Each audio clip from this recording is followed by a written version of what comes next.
In today's Locked On Pelicans, I'll tell you why the Pelicans didn't trade Zion Williamson or CJ McCollum and what the future holds for Kelly Olynyk and Bruce Brown Jr. It's a Friday post-trade deadline episode of Locked On Pelicans. Let's go.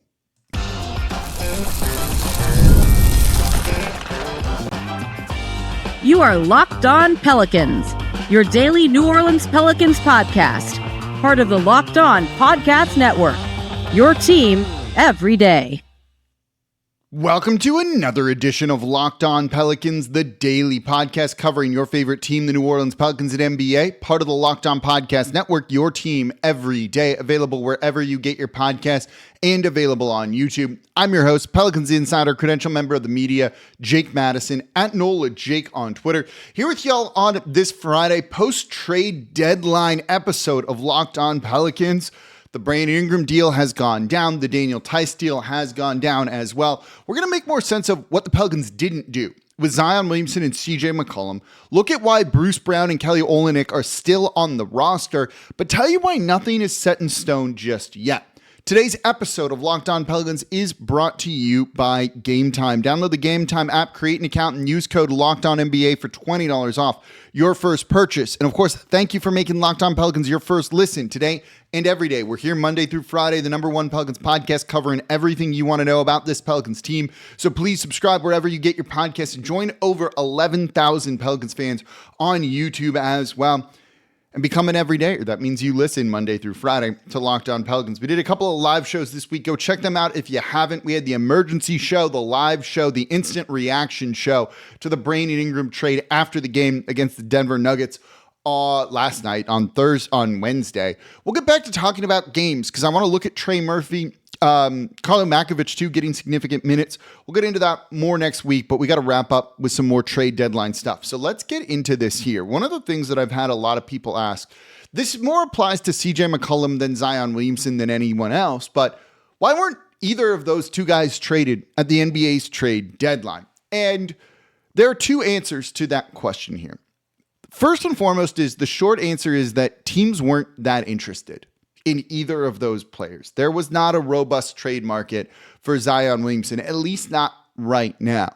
So if you're upset about the value the Pelicans got for Brandon Ingram being too low, or they didn't trade him soon enough to get maximum value, you shouldn't then be upset about not trading, about trading Zion for less than he's worth, not trading Zion for bad value. Same thing kind of with CJ McCollum.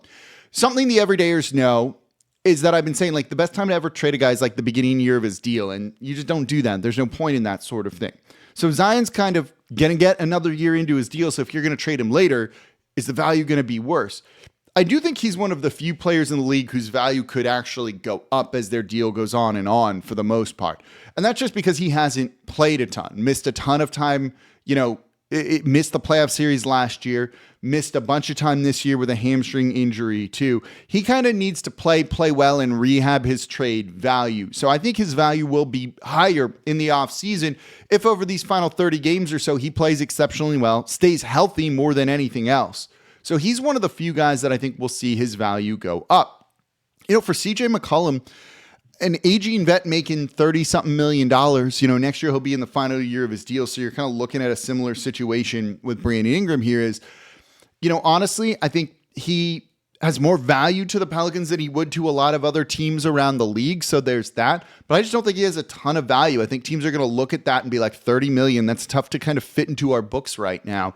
We're not going to trade him. So if you think you get a first-round pick or even 2 second-round picks, 2 second-round picks, particularly if they're not good second-round picks, it's probably better for the Pelicans to keep CJ for whatever reason, or even just have him as expiring salary and clear the books. It's better than taking on bad long-term contracts. And as we've talked about on the show for a while, and basically the only place talking about this, that's you got to look at the books an extra year into the future to really see how they are going to go. So you've got to keep that in mind as well. So maybe letting him expire after next year, clearing $30 million of salary off your books is a smarter move than getting 2 second-round picks and clogging up your books with bad salary. Because if that salary comes off, can you then rent that cap space out for a first-round pick rather than 2 seconds? And that is significantly more valuable than it would be otherwise. So you've got to kind of factor that in when it comes to the value of these two players. And I just don't think there was a big market for CJ McCollum. We think he makes sense for a lot of teams with his play. Absolutely. But not at that salary. So he's kind of more valuable here than elsewhere. The second part of this is, look, they want to win and they want to make the playoffs next season. And if you want to do that, Zion Williamson is your clearest path towards making the postseason and having a winning year. And CJ McCollum fits really well next to Zion Williamson. You know, their starting lineup next year with the DeJounte Murray injury. And if you've known, I've said, go down with the Zion ship, but it's starting to change a little bit with this injury to DeJounte Murray. But if your starting lineup is something like Yves Missi, Zion Williamson, Trey Murphy, who we will be talking about a lot to end the season with how well he is playing and looking like an absolute star, Trey Murphy, Herb Jones, and CJ McCollum, that's kind of interesting there. You've got two court gravity guys in Trey and CJ as shooters, a defender in Herb Jones, your center in Missi, can be a lob threat, I think. And then Zion and his gravity. It's an interesting starting lineup, and we're going to be looking at that going into next season a lot. And whenever that group kind of plays together, minus Herb Jones, I will be really evaluating it and really looking at it. So basically kind of like 4-man unit, but really 3-man unit of Zion, Trey, and CJ. So they want to win. Zion's going to be your path towards that. The piece in Kelly Olynyk, I think, is a backup center that fits. We'll talk more about him in the next segment really well here. And that kind of fills a little bit of a need for New Orleans. You still have some money to be able to use to fill out the rest of your roster. You still, in theory, have have Jose Alvarado. And if it doesn't go well, you can kind of retool in the middle of next season, trade off some things, and go from there. But also, that might not end up happening. We'll talk about why maybe they do end up blowing it up in this offseason. There's a very significant date. We'll talk about that in the third segment in today's episode of Locked On Pelicans. So why they didn't trade Zion and CJ is they want to win. They want to get back into the postseason, and they want to see what you can do. And I think they're going to give it one more year of Zion Williamson. I don't think they'll necessarily do it beyond that if it's not good. But at that point, Zion's value will, in theory, go up. And so that's why you didn't see them move CJ or Zion right now. One, because I just don't think there was a ton of value for either guy around the league. I saw the Chris Haynes video making the rounds on NBA TV where he was like, at the end of it, he's like, yeah, there's like a lot of interest. Zion Williamson is a hot commodity. Zion Williamson's not a hot commodity. He's a commodity. Teams might be interested enough, but not at a hot commodity value. And if you actually watch that whole clip and don't just take it out of context, he actually is like, yeah, teams weren't really calling about Zion Williamson. Like, calling enough, but they weren't going to give New Orleans anything they wanted in return that would help like kind of kickstart a rebuild or anything like that. And I think, with some of the front office maybe being uncertain, you don't want to make any decision right now. If you keep that front office, you're going to try and let them compete next year because there's no point in letting them do a rebuild and then keeping him here for another like 4 or 5 years, which is what that rebuild would probably look like. So I do think the team's going to try and be competitive next year. And that's why you're not seeing some of those guys get moved. So coming up next, could the Pelicans have rerouted Bruce Brown Jr., Kelly Olynyk? Why didn't they do that? Bruce Brown is not a long-term piece. Why not try and trade him for something else? Let's break that down because I think that's really important to look at. And that's coming up here next in today's episode of Locked On Pelicans. Did they make a mistake or not by doing that? That's coming up here next. Today's episode of Locked On Pelicans is brought to you by Robinhood Gold. With Robinhood Gold, you can now enjoy the VIP treatment, receiving a 3% IRA match on retirement contributions. The privileges of the very privileged are no longer exclusive. And with Robinhood Gold, your annual IRA contributions are boosted by 3%. Plus, you also get 4% APY on your cash in non-retirement accounts. That's over 8 times the national savings average. The perks of the high net worth are now available for any net worth. The new gold standard is here with Robinhood Gold. To receive your 3% boost on annual IRA contributions, sign up at Robinhood.com/gold. Investing involves risk. Rate subject to change. 3% match requires Robinhood Gold at $5 a month for 1 year from first match.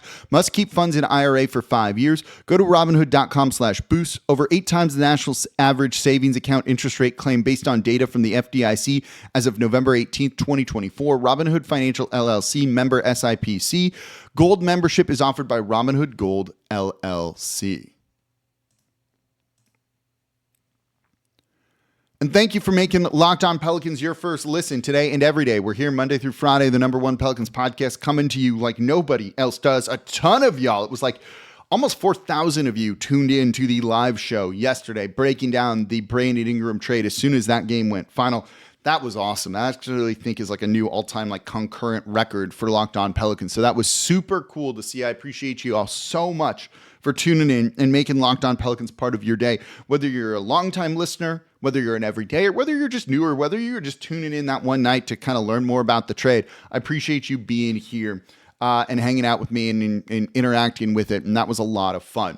We're making sense here of what's going on with this team. Another way to kind of make sense of the team is get it in your inbox. Locked On Pelicans daily newsletter. You can subscribe over at lockedondaily.com. One stop for ultimate team and league coverage delivered right to your inbox Monday through Friday. So let's look at the two player pieces that the Pelicans got back in the deal with Toronto for Brandon Ingram. It's going to be weird seeing Brandon Ingram in a Toronto Raptors jersey, isn't it? Very weird. So it's Bruce Brown Jr. and Kelly Olynyk. So let's look at those two players here. And I want to start with Bruce Brown Jr. because Olynyk makes sense for this team. He fits. That's kind of the long and short of his. Bruce Brown Jr. doesn't. He's a $23 million expiring deal. That's not someone who really has a long-term future here in New Orleans. So could they have moved him? It was rumored that the Denver Nuggets were maybe interested in him. You know, they didn't end up making a deadline move. Could New Orleans have gotten some more value, another piece, another pick, something for Bruce Brown Jr.? And I'm going to tell you the answer to that is no. The everydayers already know why. A pause for dramatic effect here and let y'all fill in the blank. It's because of the salary cap next season. You have to keep this in mind with the way this team operates. Yes, it's easy in a vacuum to say, oh, you should have traded Bruce Brown Jr. here. That's a waste that they didn't do it.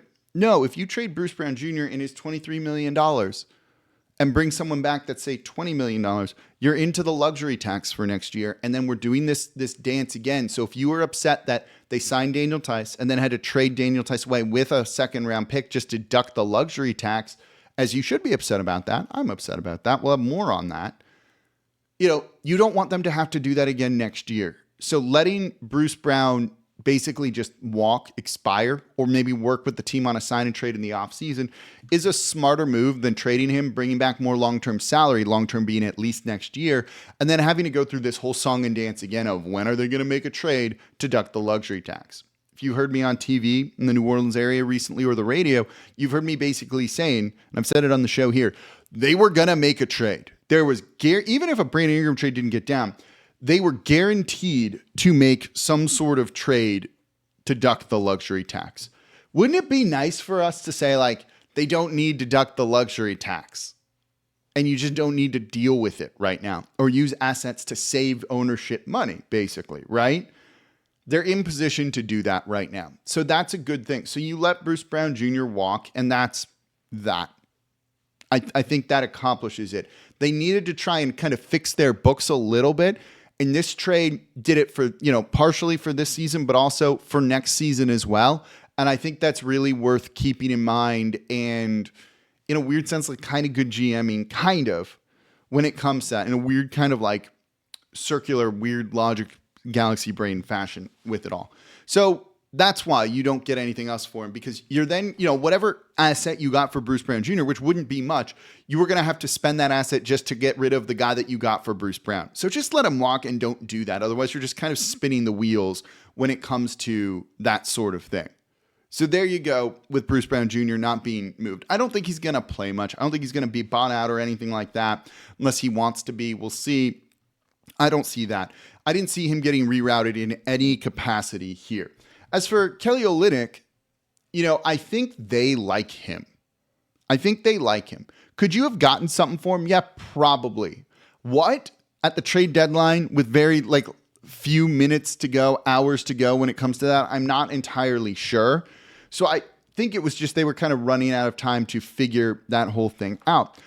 I do think Olynyk is being overvalued a little bit by a lot of people here. I think he's a nice enough backup big man. I don't think he is going to be a starter for you. I don't think he should be starting. And I don't know exactly what his minutes and production is going to be for New Orleans. He's, leaving his prime. He'll be 34 next season. He will turn 35 next season. So when you have a guy kind of at that age, that's not great. If you look at him this year, he's playing 16 minutes per game. That's about it. He's averaging 7.1 points, 3.7 rebounds. And you're going to look at the three-point shooting and be like, that dude can shoot. And you're right. He has a very good three-point percentage. It's 44.2% here. But it's on 1.8 attempts per game. The volume is significantly low. I would not call him a stretch big just because the volume isn't there. And a little shot here and there.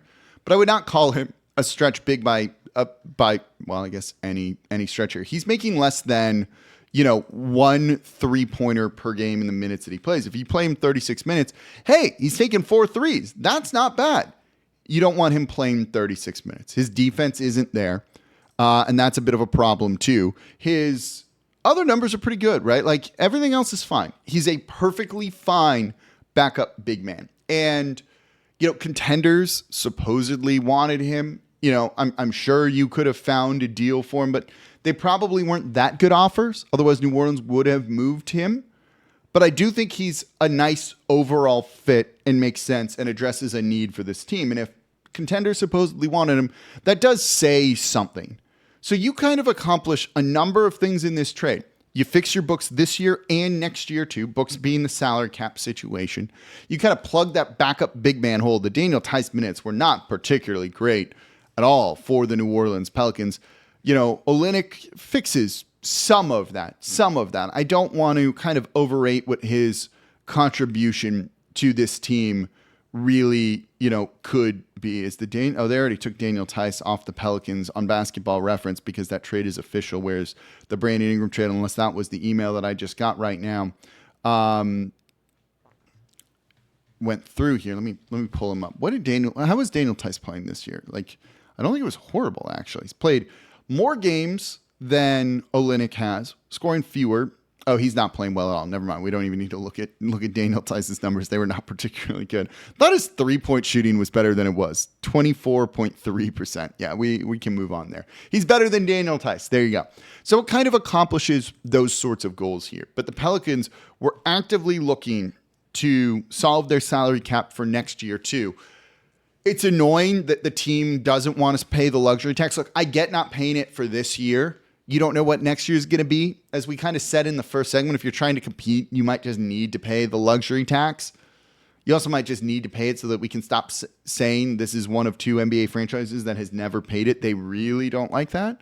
But that's kind of on them when it comes to it. So that's why you didn't see those guys rerouted. Bruce Brown won't be part of the future. Olynyk, I think, will be at least on the team next season, but easily could get moved later in any sort of deal. And then likely assets are freed up and teams have more money and things like that could absorb contracts. It just opens up more possibilities to trade him later down the line and maybe work with Bruce Brown, depending on some sort of, sign and trade, though he seems more like a mid-level exception guy for me when it's all kind of said and done.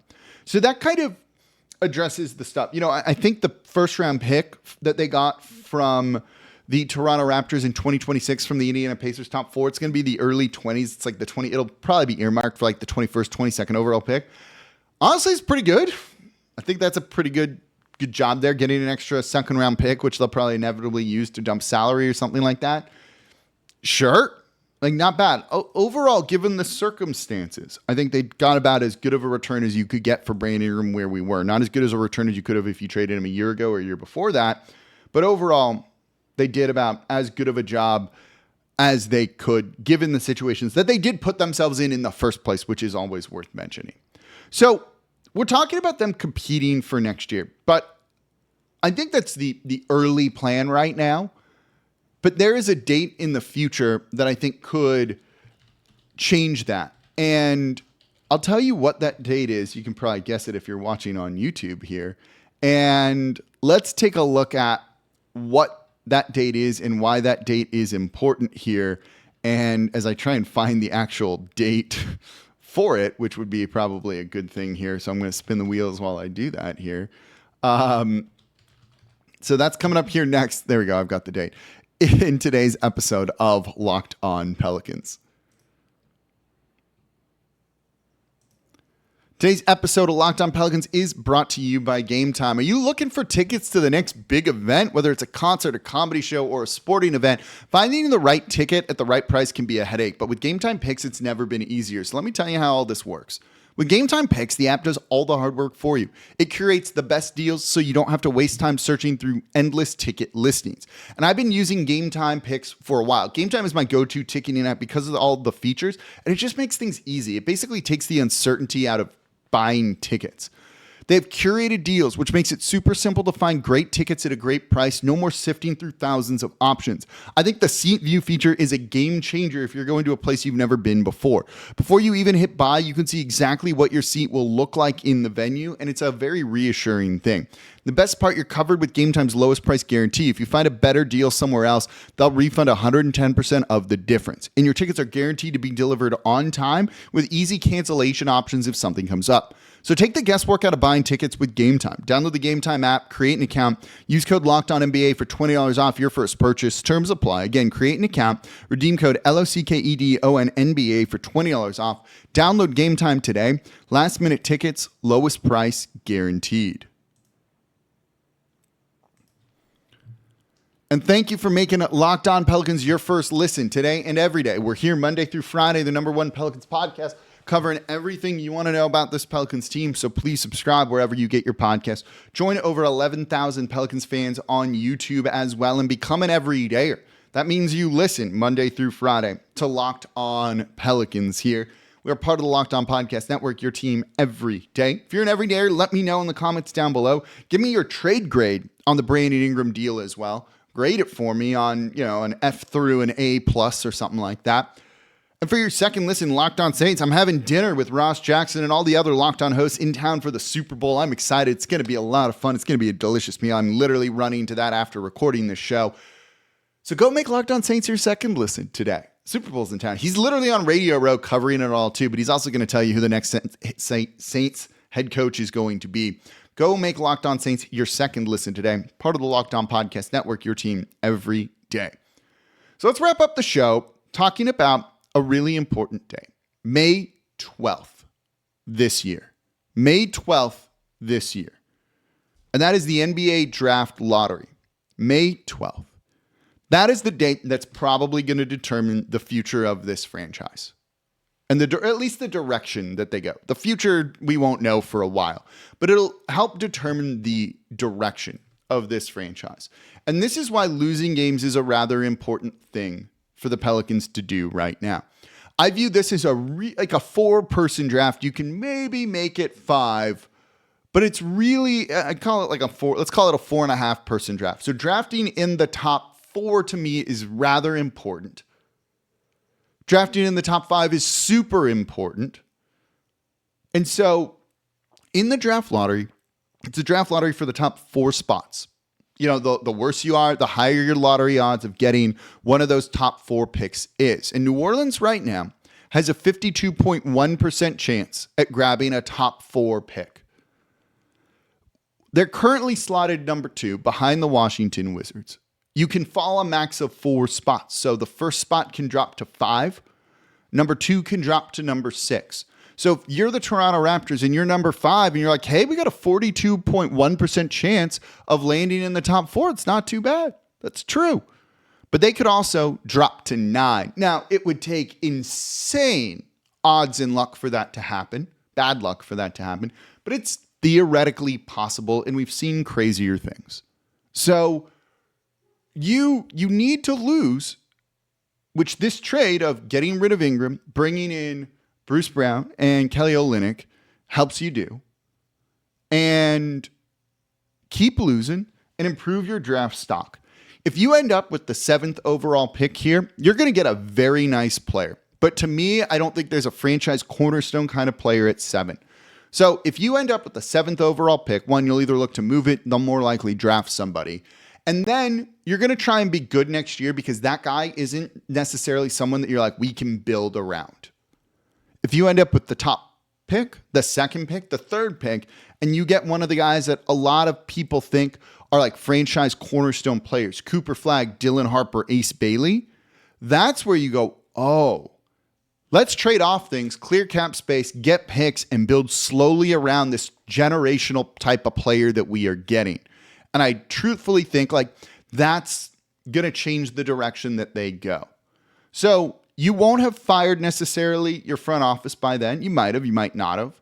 You can still take time to kind of figure out what you want to do at that point in time. That might also influence, assuming they make a change with Willie Green as head coach, of who they hire. Do you get a coach that's ready to win now, or do you bring along a more developmental coach, depending on what it is? So the trade deadline, the lottery, draft lottery night is going to be really important for New Orleans. You land a top 1 or 2 or 3 pick, and I think they're going to be in very good position to go any direction. You can get one of those guys, bring them along slowly while still competing, or you can blow it up completely and go with a much slower rebuild.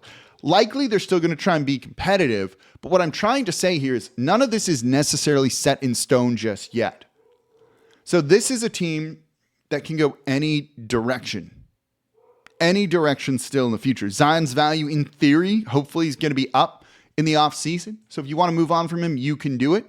If he shows you enough where you're like, we believe in this guy again, and we get on this carousel again, we very well might. And I get it. I think you're in that position to be able to do it as well. It's kind of whatever you want, you can kind of go forward and do. And that's the position that the Pelicans are going to find themselves in. So trade deadline day, May 12th, is going to be one of the most important in franchise history in a way that we haven't seen since like the Zion Williamson draft and all of that. So it's going to be real important. Keep losing. We're going to have more on this trade, more next week on Carlo Makovich, Trey Murphy. We're going to start really shifting to draft coverage, and I'm going to be bringing on a lot of draft experts. I'm going to be watching a lot of college basketball. I recommend you all do as well because this draft class is pretty impressive. So I don't know, there's a lot to talk about going forward. It's somehow never boring with this team. Trade deadline wasn't boring either. Give me your thoughts on the trade deadline, on everything going around him in the comments down below. And that's going to do it for this episode of Locked On Pelicans, this week of Locked On Pelicans. Hopefully no more emergency shows. I need to get some sleep. As always, I'm your host, Jake Madison, at NOLA Jake on Twitter. This has been the Locked On Pelicans podcast, part of the Locked On Podcast Network, your team every day. And I'll be back with y'all on Monday. Enjoy the Super Bowl here in New Orleans.